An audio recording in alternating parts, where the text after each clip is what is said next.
नमस्कार दोस्तों,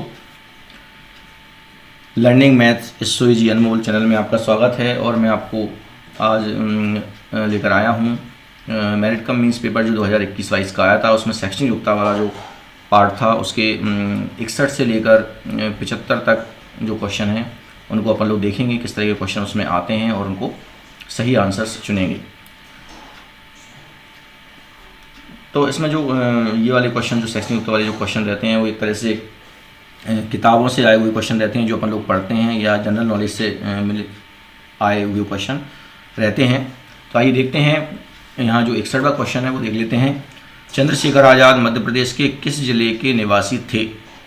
तो ये अलीराजपुर के थे। चंद्रशेखर आज़ाद मध्य प्रदेश के किस जिले के निवासी थे? तो यहाँ अलीराजपुर यहाँ पे आएगा।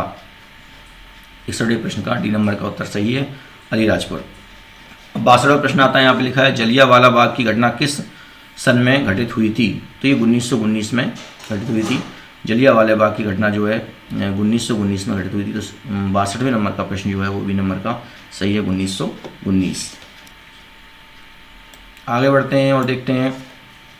अब ये 63वें नंबर का जो प्रश्न है वो देख लेते हैं। स्वतंत्र बांग्लादेश कब अस्तित्व में आया था? तो स्वतंत्र बांग्लादेश कब अस्तित्व में आया था? 1971 में आया था। तो 63वें प्रश्न का उत्तर जो है सी नंबर का सही है, 1971। 64वां प्रश्न यहाँ पे आता है कि यूएन सुरक्षा परिषद के स्थायी सदस्य देश कौन से हैं? तो इनमें स्थायी सदस्य देशों में आता है अमेरिका है, रूस है, चीन है, फ्रांस है और इंग्लैंड है। वैसे यहाँ ब्रिटेन आना चाहिए था लेकिन ब्रिटेन कहीं मुझे दिख नहीं रहा है इसमें। तो यहाँ पे अमेरिका, रूस, चीन, फ्रांस और इंग्लैंड ये वाला सही होना चाहिए। 64वें प्रश्न का ए नंबर का उत्तर यहाँ सही होना चाहिए।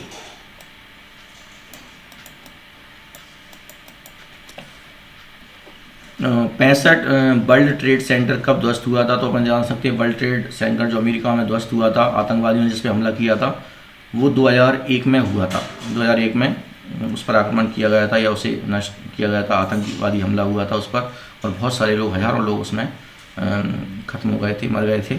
तो ये जो घटना हुई थी ये 2001 में हुई थी अमेरिका में। तो 65 प्रश्न का जो उत्तर है वो बी नंबर का सही है, 2001।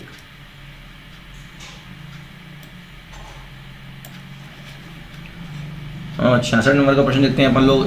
द्वीपीय महाद्वीप किसे कहते हैं? तो द्वीपीय महाद्वीप जो है अधिकतर चारों ओर से पानी से घिरे रहते हैं। तो इसमें दो चीज़ें आती हैं, एक तो अंटार्कटिका आता है और एक ऑस्ट्रेलिया आता है। तो यहाँ पे अंटार्कटिका तो बड़ा है और ऑस्ट्रेलिया यहाँ छोटा है। तो अपन देख सकते हैं छोटे अंटार्कटिका को वहाँ से हटा दिया गया है क्योंकि दोनों ही ऐसे हैं जो मतलब पानी से घिरे हुए हैं। तो ऐसे यहाँ पे अंटार्कटिका बड़ा है तो एक तरह से इसे यहाँ से द्वीपीय महाद्वीप नहीं माना गया ऐसे। तो ऑस्ट्रेलिया यहाँ पे आता है। तो द्वीपीय महाद्वीप किसे कहते हैं? तो 66 प्रश्न का उत्तर सी नंबर का ऑस्ट्रेलिया होना चाहिए। अब आता है 67वें नंबर का प्रश्न आता है कि ऑस्ट्रेलिया महाद्वीप की मुख्य फसल क्या है? तो ऑस्ट्रेलिया में सबसे ज़्यादा गेहूँ बोया जाता है। तो यहाँ पे ये डी नंबर का जो है उत्तर सही है, गेहूँ। 67वें प्रश्न का उत्तर जो है वो डी नंबर का गेहूँ सही है।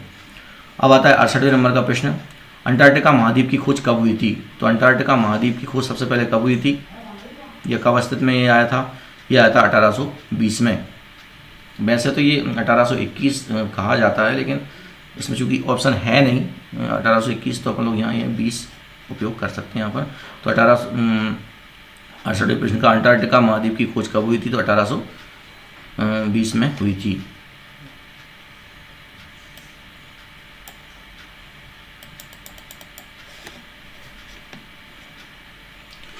उनहत्तरवां प्रश्न आता है यहाँ पर 1905 में बंगाल विभाजन किसके द्वारा किया गया था? मतलब बंगाल का विभाजन किसके द्वारा हुआ था? तो वो कर्जन थे, लॉर्ड कर्जन। तो 69वां जो प्रश्न है 1905 ईस्वी में बंगला विभाजन किस द्वारा किया गया था? लॉर्ड कर्जन द्वारा किया गया था। अब आता है 70वां प्रश्न, पंचशील का समझौता किस देश के बीच, किन देशों के बीच में हुआ था? तो पंचशील का जो समझौता हुआ था वो भारत और चीन के बीच में हुआ था।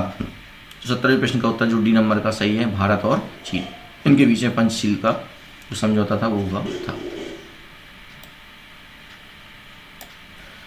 अब मैथ के क्वेश्चन आ गए हैं। 71वें नंबर का जो प्रश्न है वो देख लेते हैं अपन लोग यहाँ पर। तो ये दिए गए चित्र का क्षेत्रफल ज्ञात कीजिए। तो अपन देख सकते हैं ये जो चित्र बना हुआ है इसमें आधा तो अर्धगोला बना हुआ है और ऊपर अपन देख सकते हैं कि दो समकोण त्रिभुज यहाँ पे बन जाएंगे। तो ऊपर समकोण त्रिभुज है और नीचे अर्धगोला है। तो इसके हिसाब से अपन देख सकते हैं कि अर्धगोला की अगर बात करेंगे तो इसकी त्रिज्या 7 यहाँ पे काम कर रही है, 7 सेंटीमीटर। ओके, तो 7 सेंटीमीटर इसकी ये त्रिज्या काम करेगी। तो 7 सेंटीमीटर त्रिज्या के हिसाब से अर्धगोले का क्षेत्रफल निकाल लेंगे, यानी कि 1/2 पाई आर स्क्वायर जो होता है अर्धगोले का क्षेत्रफल, उससे निकाल लेंगे मान। तो वो आ जाएगा अपना 77। और यहाँ पे जो समकोण है ऊपर वाला, तो उसमें ये सूत्र लगा देंगे 1/2 आधारभूत ऊंचाई, इससे इसका जो मान आ जाएगा वो 35 आ जाएगा। और चूँकि 2 हैं समकोण, एक जे वाला और एक जे वाला, तो ये 70 आ जाएगा। तो 2 समकोणों का क्षेत्रफल हो जाएगा 70 और अर्धवृत्त का क्षेत्रफल हो जाएगा 77, कुल मिलाकर 147 यहाँ पर आना चाहिए। तो 71वें प्रश्न का जो उत्तर है वो इन चारों में से डी नंबर का 147 सेंटीमीटर वर्ग सही होना चाहिए। चलिए आगे बढ़ते हैं। 72वें नंबर का जो प्रश्न आता है वो देख लेते हैं। यहाँ पे लिखा हुआ है ऋण के 4/3 और ऋण के 3/1/3 माइनस लगा हुआ है, तो जो माइनस माइनस पहले प्लस हो जाएगा यहाँ पे। जब इनको ऐड करेंगे तो 4 में से 1 चला जाएगा, चूँकि 4 ऋण के हैं तो ऋण का 1 बचेगा, ऋण के 1 तो ऋण का 1 ही बचेगा, क्योंकि अपन यहाँ ऊपर ऋण के 3 बचेंगे और ऋण के 3/3 नीचे आएगा, तो ऋण के 3/3 यानी कि 1 आ जाएगा। तो 72वें प्रश्न का जो इसका उत्तर है जो ए बराबर माइनस, मतलब ए नंबर का ऑप्शन -1 सही है। 73वां प्रश्न है वृत्त के संदर्भ में पाई का मान कितना होना चाहिए। तो अपन लोग जानते हैं वृत्त की परिधि 2πr, क्षेत्रफल जो होता है वो 2πr होता है, एक तरह से अपन जानते हैं परिधि बराबर होता है 2πr होती है परिधि उसकी। तो 2πr जब अपन लिखेंगे तो यहाँ पे जो पाई का मान निकालेंगे तो 2r नीचे आ जाएगा परिधि के, तो 2r को व्यास कहते हैं। तो यहाँ ये वाला जो मान है 73वें प्रश्न का सी नंबर का सही है, परिधि बटे व्यास। तो परिधि बटे व्यास जो है वो पाई का मान निकालने का एक सूत्र होता है, माना जाता है। अब 74वां प्रश्न यहाँ पे आता है कि x² + x + 1/4 के गुणनखंड क्या होंगे। तो एक तरह से ये वर्ग है, इसे अपन लोग वर्ग बना सकते हैं। तो x का वर्ग + 2ab + b का वर्ग, तो a वर्ग + 2ab + b का वर्ग जो सूत्र होता है उसे a + b का वर्ग लिख सकते हैं, यानी x + 1/2 का वर्ग, यानी कि ये सही होगा। तो 34वें प्रश्न का x + 1/2 का वर्ग ये वाला गुणनखंड वाला भाग सही होगा। अभी अगला क्वेश्चन आता है जिसको देख लेते हैं अपन लोग, और ये क्वेश्चन है 75वें नंबर का जो क्वेश्चन है वो है 10 परिणामों के माध्य की गणना करने पर 40 प्राप्त हुआ है। 10 परिणामों के माध्य की गणना करने पर 40 प्राप्त हुआ है, परंतु पुनरीक्षण किया गया तो पता चला कि 45 की जगह गलती से 15 लिखा गया था, मतलब उसमें त्रुटि हो गई। जहाँ पर अपन को 45 लिखना था वहाँ पे 15 लिखा हो गया। इसका मतलब जो गलती हुई है उसे घटा देंगे और जो सही लिखना है उसे जोड़ देंगे। तो पहले अपन लोग क्या करते हैं, 10 परिणामों का माध्य कितना निकला था 40, इससे अपन लोग आंकड़ों का योग पहले पता कर लेते हैं। तो 40 को 10 का गुणा करेंगे 400 आएगा। तो 400 में से हम क्या करेंगे, जो गलती हुई है 15 वो घटा देंगे और जो जोड़ना था अंक 45 को जोड़ देंगे। तो अपन देख सकते हैं 400 ऋण 15 और प्लस 45, तो ये कितने हो जाएंगे 430 हो जाएंगे।